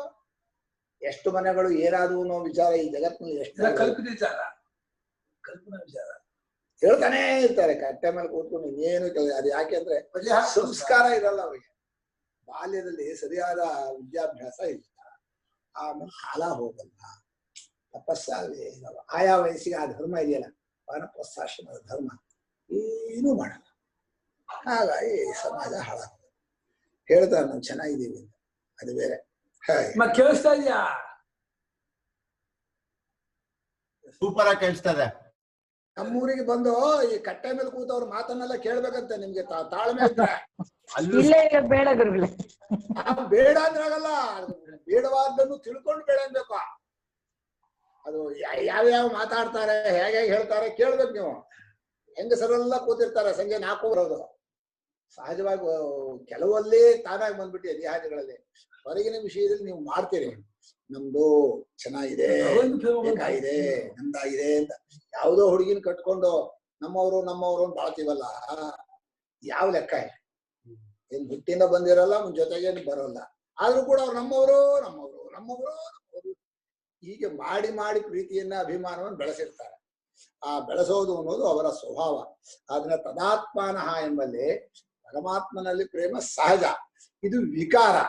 ಅಂದ್ರೆ ನೀವು ಪ್ರಯತ್ನ ಮಾಡಿ ಹುಟ್ಟಾಕೊಂಡಿರೋ ಕಲ್ಪಿತ ಪ್ರೇಮ ಇಲ್ಲಿ ಬೆಳೆಸ್ತಾರೆ, ಅಲ್ಲಿ ಸಹಜವಾದ ಜಾಗಕ್ಕೆ ಹೋಗೋದಿಲ್ಲ.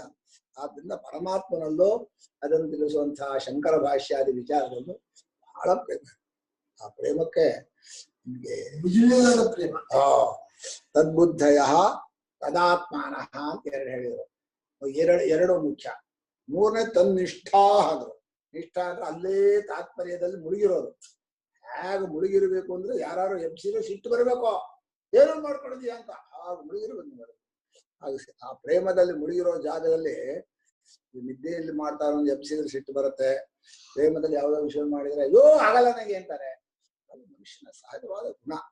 ತನ್ನ ಪ್ರೇಮದಲ್ಲಿ ಪರಮಾರ್ಥ ವಿಚಾರದಲ್ಲೂ ಪರಮಾತ್ಮನಲ್ಲೂ ಮುಳುಗಿದಾಗ ಅದರಲ್ಲಿ ನಿಷ್ಠೆ ಅನ್ನೋದು ಸಹಜವಾಗಿ ಬರ್ತದೆ. ಏಕಾಗ್ರತೆ, ತತ್ಪರತೆ, ಅದು ತತ್ಪರ ಸಂಯತೆ.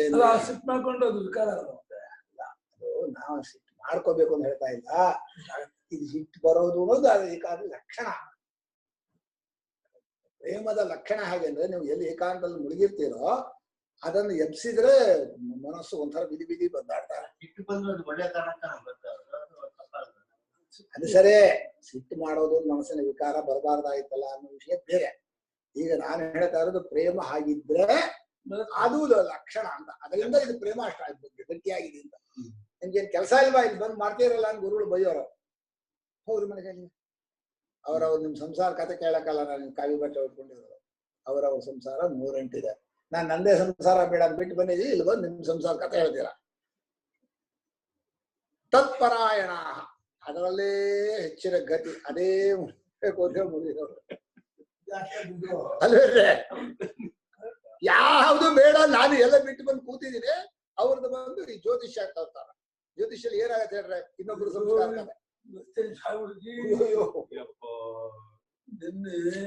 ಮನುಷ್ಯನಿಗೆ ಜ್ಯೋತಿಷ್ಯನ ಮೋಹ ಕೆಟ್ಟದ್ದು ಅನ್ನಕ್ಕೆ ಒಂದು ಯೋಚನೆ ಮಾಡ್ಬೇಕು. 70-80 ಆಗಿದೆ. ಇನ್ನೇನೋ ಒಂದು 5-6 ವರ್ಷವೋ 16 ವರ್ಷವೋ ಇರ್ತದೆ. ಅಲ್ಲಿ ಎಂತ ಭವಿಷ್ಯ ಇರುತ್ತೆ? ಏನ್ ದೇಹ ರಿಪೇರಿ ಮಾಡಿ ಹುಡುಗನ ಮಾಡಕ್ ಬರುತ್ತಾ? ಅಥವಾ ಏನೇ ಜಾತಕ ಭವಿಷ್ಯ ಕೇಳ್ಬೇಕು. ಇರೋ ತನಕ ಏನೋ ಹೇಳ್ತೀವಿ, ನಮ್ ಕಾಲವನ್ನು ಸದ್ವಿನಿಯೋಗ ಮಾಡಿದ್ರೆ ಆಯ್ತು.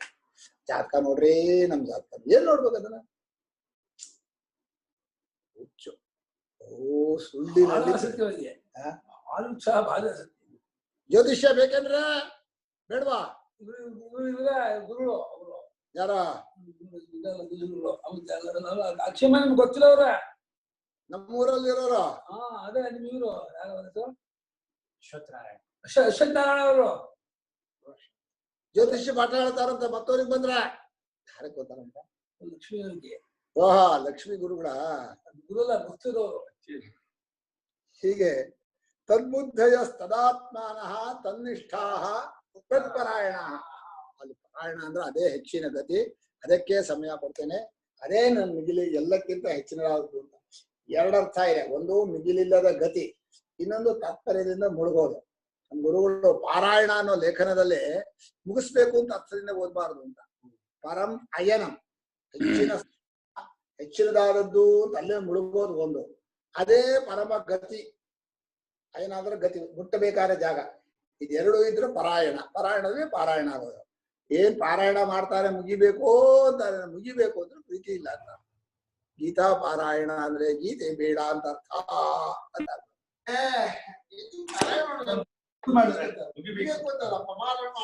ಸರಿ, ಪಾರಾಯಣ ಶಬ್ದದ ಅರ್ಥ ನಾನು ಹೇಳಿದೆ ನಿಮ್ಗೆ. ಮುಗಿಸ್ತಿರೋ ಅಯನ ಅನ್ನೋಕೆ ದಾರಿಯಿಂದ ಒಂದ್ ಅರ್ಥ ಇದೆ, ಆಧಾರ ಅಂತ ಒಂದ್ ಅರ್ಥ, ಆಸ್ಪದ ಅಂತ. ಅಲ್ಲೇ ಮುಳುಗಿದ್ರೆ ಸ್ಥಾನ ಮಿಗಿಲಿ ಬಾಕಿ ಎಲ್ಲ ಬಿಟ್ಟು ಅಂದ್ರೆ ಪಾರಾಯಣ. ಅದೇ ನಮ್ಗೆ ಎಲ್ಲಕ್ಕಿಂತ ಇನ್ನು ಅದೇ ಪರಮ ಗತಿ, ನಾವು ಮುಟ್ಟಬೇಕಾದ ಜಾಗ. ಅಯನ ಅಂದ್ರೆ ಕನ್ನಡಿ ಅಲ್ಲ ಗುರುಗಳೇ? ಕನ್ನಡಿ ಅಯನ ಅಂದ್ರೆ ಕನ್ನಡಿ ಅಲ್ವಾ ಗುರುಗಳೇ? ಸೇರೋದು ಕನ್ನಡ ಇಲ್ಲ. ಅಯನ ಅಂದ್ರೆ ಕನ್ನಡಿ ಅಲ್ವಾ ಗುರುಗಳೇ? ಹಿಂದಿಲ್ ಮಾತ್ರ ಅಯನ ಅಂದ್ರೆ ಕನ್ನಡಿ. ಯಾವ್ದ್ರಲ್ಲಿ ಹಿಂದಿ? ಅಯಣ ಅಂದ್ರೆ ಕನ್ನಡ.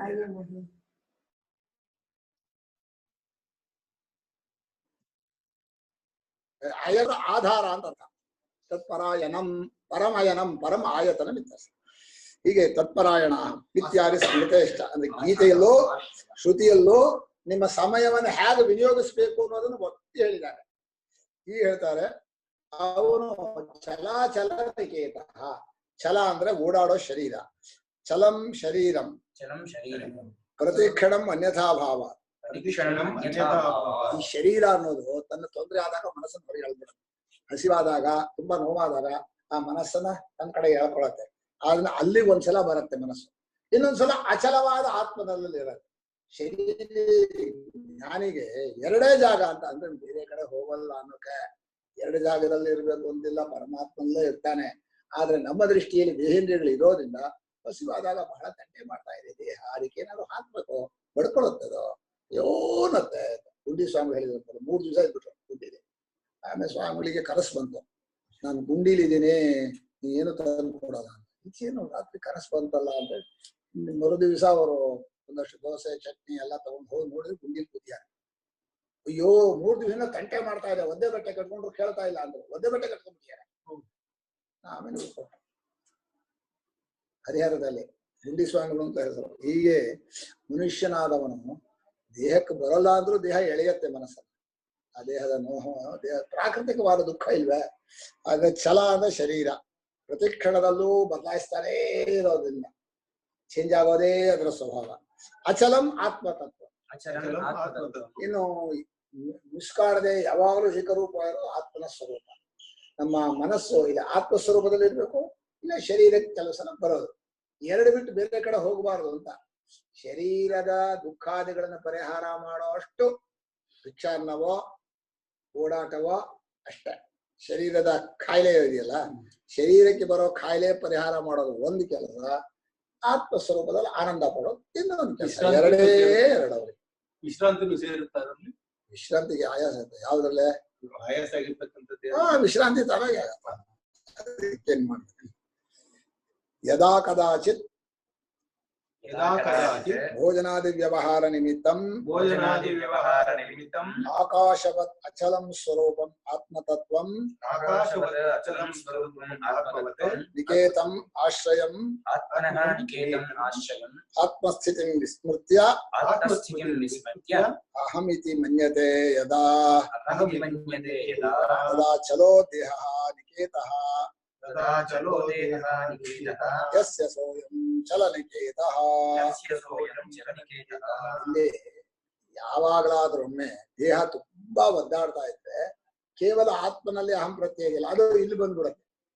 ಅವರು ಭಾಷ್ಯಕಾರ ಬರೆಯೋದ ಕಾರಣ ವಿಸ್ಮೃತ್ಯಾನ ಶಬ್ದಕ್ಕೆ ಅಲ್ಲಿಂದ ಜಾರಿಲಿ ಬರೋದು ವಿಸ್ಮರಣ. ಆತ್ಮ ಸ್ವರೂಪ ಮರ್ತೋಗಿರಲ್ಲ. ದೇಹದಲ್ಲೂ ನಾನು ಅನ್ನೋ ಬುದ್ಧಿ ತೋರತ್ತಲ್ಲ ಜ್ಞಾನಿಗೆ, ಅದನ್ನ ಇಟ್ಕೊಂಡಷ್ಟೆ.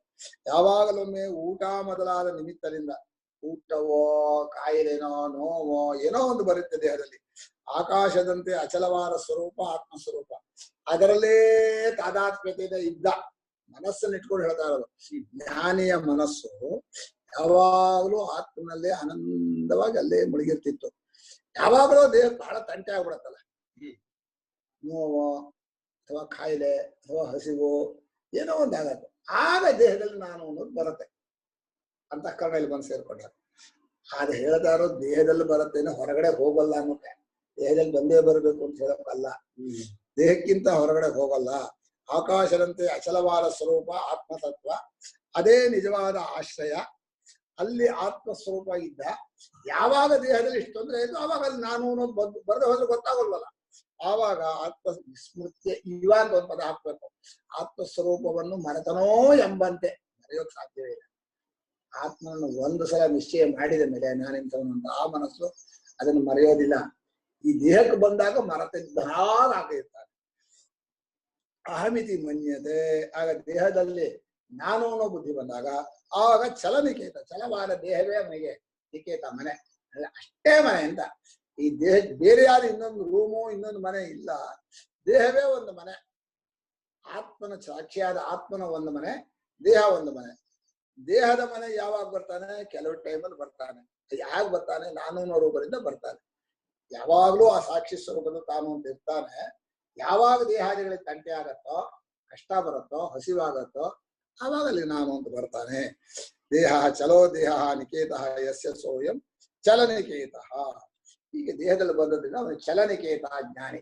ಚಲವಾದ ದೇಹದಲ್ಲಿ ಬಂದು ಕೂತ್ಕೊಂಡ. ಈಗ ಇದನ್ನು ರಿಪೇರಿ ಮಾಡ್ಬೇಕಲ್ಲ, ಏವಂ ಚಲಾಚಲನಿಕೇತೋ ವಿದ್ವಾನ್. ಅಲ್ಲಿ ಅಚಲನಿಕೇತನಾಗಿ ಸ್ವಾಭಾವಿಕವಾಗಿರ್ತಾರೆ. ಕಾದಾಚಿತ್ಕವಾಗಿ ದೇಹಕ್ಕೆ ಬರ್ತಾರೆ ಕಷ್ಟ ಬಂದಾಗ. ಅಂದ್ರೆ ಹೊರಗಡೆ ಹೋಗಲ್ಲ ಅನ್ನೋದೇ ಮುಖ್ಯ. ಅದಕ್ಕೆ ಭಾಷ್ಯಕಾರರು ನ ಪುನರ್ಬಾಹ್ಯ ವಿಷಯಾಶ್ರಯ, ಹೊರಗಿನ ವಿಷಯಗಳಲ್ಲಿ ಹೋಗಿ ಸೇರ್ಕೊಳ್ಳಲ್ಲ, ಪ್ರಾಪಂಚಿಕ ವಿಷಯದಲ್ಲಿ ಮುಳುಗೋದಿಲ್ಲ ಅಂತ ಹೇಳೋಕೋಸ್ಕರ, ದೇಹ ರಿಪೇರಿ ಮಾಡೋಕೋಸ್ಕರ ಬರ್ತಾನೆ. ಇಲ್ಲವರು ಆತ್ಮಸ್ವರೂಪದಲ್ಲಿ ಇರ್ತಾರೆ ಅಷ್ಟೇ. ಆತ್ಮಸ್ವರೂಪದಲ್ಲೇ ಇದ್ರೆ ಅದು ಬರಲೇಬೇಕು ನಿಯಮ ಇಲ್ಲ, ಬರಬಹುದು. ದೇಹೇಂದ್ರಿಯಗಳ ಕಷ್ಟವನ್ನ ಪರಿಹಾರ ಮಾಡೋಕೆ ಅವನು ಆ ಮನಸ್ಸು ಈ ದೇಹೇಂದ್ರಿಯಗಳಿಗೆ ಬರಬಹುದು, ಅಥವಾ ಕೇವಲ ಆತ್ಮದಲ್ಲೇ ಇರಬಹುದು. ಅವರವರ ಮನಸ್ಸಿನ ಶಕ್ತಿ ಮೇಲೆ ಸಚ ಯಾದೃಚ್ಛಿಕೋ ಭವೇ. ಹೀಗೆ ಇವನಿಗೆ ಯಾವ ಹೊಸ ಶಾಸ್ತ್ರ ನಿಯಮವೂ ಇಲ್ಲ. ಎದೃಚ್ಛೆಯಿಂದ ತಾನಾಗಿ ಆಗುವ ಲಾಭಕ್ಕೆ ಎದೃಚ್ಛಾ ಲಾಭ. ಹೇಳದೆ ಕೇಳದೆ ಆಕಸ್ಮಿಕ ಯಾರೋ ತಂದು ಕೊಡ್ತಾರೆ, ಅದು ಯಾವ ದೋಷವೂ ಬರೋಲ್ಲ ಅವನಿಗೆ.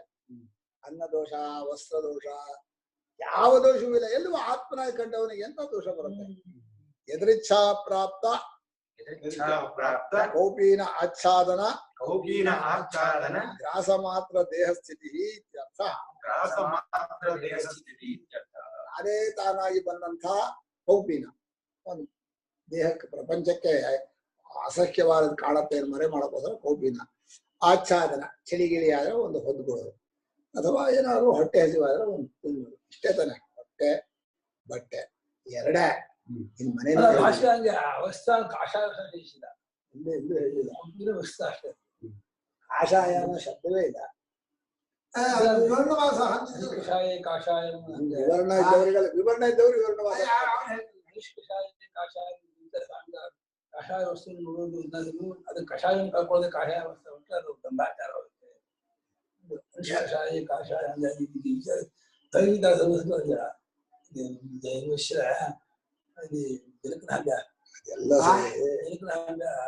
ಅದೆಲ್ಲವೂ ಲಿಂಗ. ಇದು ವಾಕ್ಯ, ಸ್ಮೃತಿ ವಾಕ್ಯದ ನಿಯಮ ಹೇಳಿದೆ. ಸ್ಮೃತಿ ವಾಕ್ಯಲ್ಲಿ ಯಾಕೆ ಪರಿಹೀನಮೇಕೆ?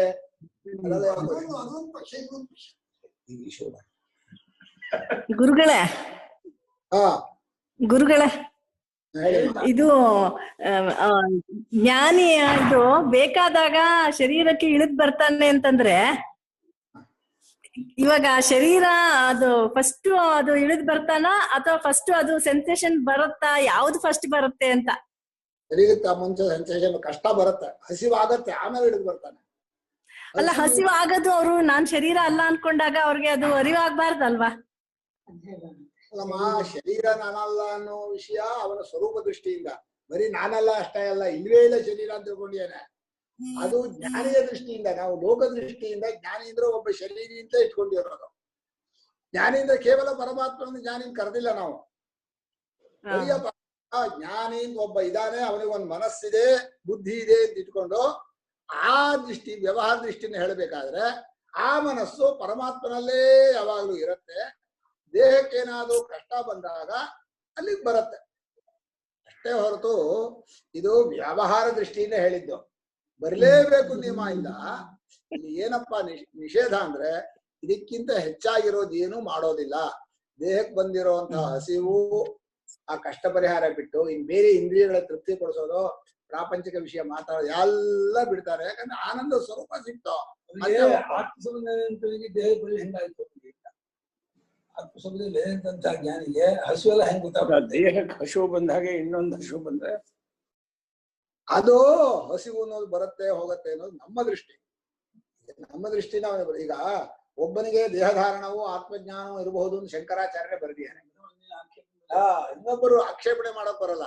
ಅವನು ದೇಹಧಾರಿ ಹೌದು ಅಲ್ವೋ ಅನ್ನೋದನ್ನ ನಮ್ಮ ಅನುಭವದಿಂದ ಹೇಳೋದಲ್ಲ, ಅದು ಯುಕ್ತಿಯಿಂದ ಹೇಳೋದಲ್ಲ. ಅವನು ನಿಜವಾಗಿ ತನ್ನ ಸ್ವರೂಪದಿಂದ ಯಾರಿಗೂ ದೇಹ ಇಲ್ಲ, ತನಗೂ ದೇಹ ಇಲ್ಲ, ದೇಹವೇಂದ್ರಿಯಗಳೇ ಇಲ್ಲ ಅಂತ ತಿಳ್ಕೊಂಡಿದ್ದಾನೆ. ಆ ವಿಷಯ ಬೇರೆ, ಅದು ಪರಮಾರ್ಥ ದೃಷ್ಟಿ ಆಯ್ತು. ಈಗ ಲೋಕ ದೃಷ್ಟಿಯಲ್ಲಿ ಜ್ಞಾನಿ ಅಂತ ಒಬ್ಬ ಶರೀರಿ ಅಂತ ಇಟ್ಕೊಂಡ್ರೆ ಆ ಶರೀರದ ಇದಕ್ಕೆ ಇಳಿಬೇಕಾದ್ರೆ ಮನಸ್ಸು, ಆ ಶರೀರದಲ್ಲಿ ಏನಾದ್ರೂ ತೊಂದರೆ ಇದ್ರೆ ಮಾತ್ರ ಇಳಿತಾನೆ, ಇಲ್ಲಿ ಹೋದ್ರೆ ಇಳಿಯೋದಿಲ್ಲ. ಮುಂದೆ ತೊಂದರೆ ಆಗುತ್ತೆ, ಆಮೇಲೆ ಇಳಿತಾನೆ. ಹೌದು, ಮುಂಚೆನೆ ತೊಂದರೆ ಆಗುತ್ತೆ. ದೇಹೇಂದ್ರಿಯಲ್ಲಿ ಹಸಿವಾಗೋದು ಮೊದಲು, ಆಮೇಲೆ ಹಸಿವಾಗಿದೆ ಅಂತ ಗೊತ್ತಾಗುತ್ತೆ. ಈ ಮನುಷ್ಯ ಲೌಕಿಕ ವಿಷಯದಲ್ಲೂ ಕೆಲವು ಹಾಗೆ ಅರಿವಿಲ್ದೇನೆ ಇದಾಗ್ಬಿಡ್ತವ. ಈಗ ಲೋಕದಲ್ಲೂ ಎಲ್ಲೋ ಮುಳುಗಿರ್ತಾನಲ್ಲ, ಎಷ್ಟೋ ಹೊತ್ತಾದ್ಮೇಲೆ ನಂಗೆ ಹಸಿವಾಗಿದೆ ಅಂತ ಗೊತ್ತಾಗುತ್ತೆ. ಹಸಿವಾಗಿದೆ ಎಷ್ಟೋ ಹೊತ್ತಾಗ್ಬೇಕು. ಪರಮಾತ್ಮನಲ್ಲೇ ಮುಳುಗಿದವನಿಗೂ ಯಾವಾಗಲೂ ಒಂದ್ಸಲ ಅಯ್ಯೋ ನಂಗೆ ಹಸಿವಾಗ್ತಾ ಇದೆ ಅಂತ ಬರುತ್ತೆ. ಅರಿವಿಲ್ದೇನು ಆಗತ್ತೆ ಅಂತ ಆಯ್ತು ಅನುಭವ. ಅರಿವಿಲ್ದೆ ಅನುಭವ ಆಗತ್ತೆ ಅಂತಲ್ಲ, ಒಂದು ಕ್ರಿಯೆ ಆಗುತ್ತೆ. ಅದು ನೀವು ಲೋಕ ದೃಷ್ಟಿಯಲ್ಲಿ ಈಗ ನಿದ್ದೆ ಮಾಡಿದಾಗಲೂ ಆಹಾರ ಜೀರ್ಣವಾಗತ್ತೆ ಅಂತ ಹೇಳಿದಾಗ ನೀವು ಹೇಳಿ ಅರಿವಿಲ್ದೆ ಕ್ರಿಯೆ ಆಗತ್ತೆ ಅಂದ್ರೆ ಕ್ರಿಯೆ ಅಸ್ತಿತ್ವ ಹೇಳಕ್ ಹೊರಟಿದ್ದಲ್ಲ. ಇದು ವ್ಯವಹಾರ ದೃಷ್ಟಿ, ಶುದ್ಧ ವ್ಯವಹಾರ ದೃಷ್ಟಿ. ದೇಹದಲ್ಲಿ ರಕ್ತ ಚಲನೆಗೆ ನಿಮ್ಗೆ ಅರಿವು ಇದೆಯಾ? ಆಗ್ತಾ ಇದೆ ಅಂತ ಒಪ್ಕೊಂಡಿಲ್ವಾ? ಆಹಾರ ಜೀರ್ಣ ಆಗೋದು ಅರಿವ ಇದೆಯಾ? ಇಲ್ಲ, ಆಗತ್ತೆ. ಆದ್ರೆ ಮನುಷ್ಯನಿಗೆ ಅರಿವಿಲ್ಲದೆ ಹೋದ್ರು ಹಸಿವು ಬಾಯಾರಿಕೆ ಆಗತ್ತೆ. ಸಾನ್ನಿಧ್ಯ, ಸಾನ್ನಿಧ್ಯದಲ್ಲಿ ಆಗ್ತಾ ಇರತ್ತೆ ಅದ್ರ ಪಾಡ್ಗಳು. ಸಾನ್ನಿಧ್ಯ ಸರಿ. ಈಗ ತಾನಾಗ ಆದ್ಮೇಲೆ ಇಲ್ಲಿ ಮನಸ್ಸು ಬರುತ್ತೋ, ಮನಸ್ಸು ಬಂದ ಮೇಲೆ ಅದು ಅರಿವು ಹಸಿವಾಗತ್ತೋ ಅಂತ ಕೇಳ್ತಾ ಇದ್ದಾರೆ. ಸಾನ್ನಿಧ್ಯ ಅದೇ ನನ್ನ ಪ್ರಶ್ನೆ, ನಂಗೆ ಕ್ಲಿಯರ್ ಆಗ್ಲಿಲ್ಲ. ಕ್ಲಿಯರ್ ಇಷ್ಟೇ. ತಾನಾಗಿ ನಮ್ಮ ಲೋಕದೃಷ್ಟಿಯಿಂದ ಹಸಿವು ಬಾಯಾರಿಕೆ ಎಲ್ಲ ಶರೀರಕ್ಕೆ ಬಂದ ಹಾಗೆ ಜ್ಞಾನ ಶರೀರಕ್ಕೂ ಬರುತ್ತೆ. ಆಮೇಲೆ ಅಡಿಗೆ ಮನೆಗೆ ಹೋಗ್ತಾನೆ ಗುರುಗಳೇ. ಹೌದು, ಆಮೇಲೆ ಅಡಿಗೆ ಮನೆ ಹೋಗಲ್ಲ. ಅಲ್ಲ, ಅಡ್ಗೆ ಮನೆ ಅವ್ರ ಹತ್ರ ಬರುತ್ತೆ. ಅವನು ದೇಹ ಸ್ಥಿತಿಗೆ ಬಂದಾಗ ಮಾತ್ರ ತಗೋತಾನೆ. ನಾನೇ ನಮ್ ಗುರುಗಳಿಗೆ ಹಾಲು ಕೊಡುವಾಗ ಎಷ್ಟೋ ದಿವಸ ಬೆಚ್ಚ ಬಿದ್ದಿದ್ರು ಅವರು. ಅವ್ರಿಗೆ ಹಾಲು ಕುಡಿಬೇಕು, ಭಿಕ್ಷೆ ಮಾಡಬೇಕು ಅಂತ ಗೊತ್ತಿಲ್ಲ. ಟೈಮ್ ಆದ್ರೂ ಬರೋದೇ ಇಲ್ಲ. ಅದ್ರಲ್ಲಿ ಮುಳುಗ್ಬಿಡ್ತಾರಲ್ಲ. ಈಗ ಈ ಚೆಸ್ ಆಡೋರು ಅದ್ರಲ್ಲಿ ಮುಳುಗ್ತಾರೆ, ಇಸ್ಪಿಟ್ ಆಡೋರು ಇಸ್ಪಿಟಲ್ಲಿ ಮುಳುಗ್ತಾರೆ. ಬಾಕಿ ವಿಷಯದಲ್ಲೇ ಮುಳುಗಿದವರು ಹಸಿವು ಬಾಯಾರಿಕೆ ಲೆಕ್ಕ ಮಾಡಲ್ಲ. ರಾಮಕುಲ ಸಂಭವ ಪರಿವಿದ್ದೆ ಇದ್ಮೇಲೆ ಇನ್ನು ಆತ್ಮನಲ್ಲಿ ಮುಳುಗಿದವ್ರನ್ನ ಏನ್ ಕೇಳೋದು? ಆಶ್ಚರ್ಯ ಏನಿಲ್ಲ. ಪರಮ ಪ್ರೇಮ ಎಲ್ಲಿದೆಯೋ ಅದು ಎಲ್ಲವನ್ನು ಬಿಡಿಸುತ್ತೆ. ಆಯ್ತಾ? ಆಯ್ತು. ಎದುರಿಚ್ಛಾ ಪ್ರಾಪ್ತ ಕೌಪಿನಾಚ್ಛಾದನ ಗ್ರಾಸ ಮಾತ್ರ ದೇಹ ಸ್ಥಿತಿ. ತಾನೇ ತಾನಾಗಿ ಒದಗಿ ಬಂದದ್ದು ಅಂದ್ರೆ ಅದಕ್ಕೆ ವ್ಯವಸ್ಥೆ ಮಾಡ್ಕೊಳ್ಳೋದ. ಆಚ್ಛಾದನ ಕೌಪಿನ ಗ್ರಾಸ ಅಂದ್ರೆ ಊಟ, ಅಷ್ಟರಲ್ಲೇ ದೇಹ ಸ್ಥಿತಿಯನ್ನ ಉಳಿಸ್ಕೋತಾನೆ. ಹೆಚ್ಚಿನದನ್ನು ಯೋಚನೆ ಮಾಡೋಲ್ಲ. ನಾನ್ ದೇಹಕ್ಕೆ ಅಲಂಕಾರ ಮಾಡಬೇಕು, ಒಳ್ಳೆ ಆಹಾರ ಬೇಕು, ಒಳ್ಳೆ ಮನೆ ಬೇಕು, ಏನು ಯೋಚನೆ ಎಲ್ಲ ಆಯ್ತು. ಸುರಮಂದಿರ ತರುಮೂಲ ನಿವಾಹ. ಈ ರೀತಿಯಾಗಿ ಜ್ಞಾನಿಯಾದವನು ಇರ್ತಾನೆ ಅಂದ್ರೆ ಮುಮುಕ್ಷವಾದವನು ಅದನ್ನ ಅನುಸರಣೆ ಮಾಡಬೇಕು. ಎಷ್ಟು ಸಾಧ್ಯವೋ ಅಷ್ಟು. ಎಲ್ಲ ಮಾಡೋಕ್ಕಾಗಲ್ಲ. ಇಲ್ಲಿಗೆ ಸಮಯ ಆಯ್ತು ಅಂತ ಇದ್ದಾರೆ. ಏನಾದ್ರು ಕೇಳೋದಿದ್ರೆ ಕೇಳ್ಬಿಡಿ ಗುರುಗಳ ಹತ್ರ. ಜ್ಞಾನಿಯ ಇನ್ ನಾಳೆ ತತ್ವಮಾಧ್ಯಾತ್ಮಿಕಂ ದೃಷ್ಟ ಕೊನೆಯ ಶ್ಲೋಕ ಅಲ್ವಾ? ಈ ಪ್ರಕರಣದ ವೈತತ್ಸ ಪ್ರಕರಣದ ಕೊನೆಯ ಶ್ಲೋಕ. ನಾಳಿಂದ ಈ ದೇಹ ಭ್ರಾಂತಿಯನ್ನ ಬಿಟ್ಟಿರ್ತಾನೆ ಅಂದ್ರಲ್ಲ ಗುರುಗಳೇ, ಹಾ, ಕೊನೆ ಸೆಂಟೆನ್ಸ್ ಯಾಕೆ ಹೇಳ್ಕೊಳ್ತಾರೆ? ಅದನ್ನ ಇದ್ ಈ ಮಾಡ್ಕೋಬೇಕು. ಲೋಕದವರಿಗೆ ಒಂದು ಚಾನ್ಸ್ ಇರ್ಲಿ ಅಂತ ನಿಮ್ಮಂತವ್ರಿಗೆ ಸೇವೆ. ಮೇಲೆ ಅವ್ರಿಗೆ ದೃಷ್ಟಿನೇ ಇಲ್ಲದೆ ಇರುವಾಗ ದೇಹದ ಮೇಲೆ ಪ್ರಾಮುಖ್ಯತೆ ಕೊಟ್ಟಾಗ ಆಯ್ತು. ಅದಾಗೆ ನೀವು ಜ್ಞಾನಿಗಳನ್ನು ಗುರುತಿಸ್ಬೇಕಲ್ಲ. ಅವ್ರಿಗೆ ಯಾಕದು?